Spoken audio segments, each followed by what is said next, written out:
கீழே ஒரு நியூஸ் போட்டிருக்கேன்ல, கொஞ்சம் பார்க்க கஷ்டமாக தான் இருக்கும், ஜூம் பண்ணி பாருங்களேன். திமுக மாநாடு இப்போ சமீபத்தில் திருச்சியில் நடந்துச்சு, 2 பேர் இறந்து போயிட்டாங்க. இந்த செய்தியை நான் கண்டுபிடிக்க இவ்வளோ பேப்பர், அதாவது இல்லை 5 பேப்பர் இருக்குது, இந்த 5 பேப்பரை ரீட் பண்ணி கார்னராக சின்னமாக அந்த செய்தியை போட்டிருக்காங்க, 2 பேர் இறந்து போனது. நான் அப்படியே பேரலாக ஒரு கொஸ்டின் கேட்குறேன். தாவேக்கான தலைப்பு செய்தி போடுறீங்கல்ல, திமுகனா என்ன செய்தியை போட மாட்டீங்க, போட்டாலும் ஒரு நியூஸ் பேப்பரில் கார்னராக ஓரமாக போடுறீங்க, 2 பேர் இறந்து போயிட்டாங்களாங்க, அவ்வளோதான் விஷயம்னு.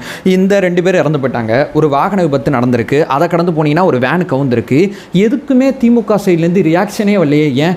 அது என்ன தாவேக்கான குற்றவாளி கூண்டில் ஏற்றுறது, திமுகனா கடந்து போகிறது? நான் மறுபடியும் சொல்கிறேன், ஸ்டாலின் ஐயா கொண்டாருன்னு சொல்லி உங்களை மாதிரி கொச்ச அரசியல்லாம் நான் பண்ண மாட்டேன்.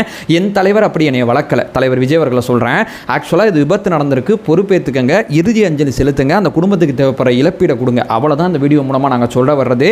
இதை வச்சு அரசியல் பண்ணி பயங்கரமாக ஒன்று நரேட்டிவ்லாம் செட் பண்ணி கொலகாரன் சொல்கிறதெல்லாம் நோக்கம் கிடையாது. ஏதாவது செய்யுங்கள். 200 ரூபா கொடுத்து கூப்பிட்டு வந்தீங்களா அல்லது உங்கள் உடன்பிறப்பான்னு தெரியல, பார்த்து செய்யுங்க.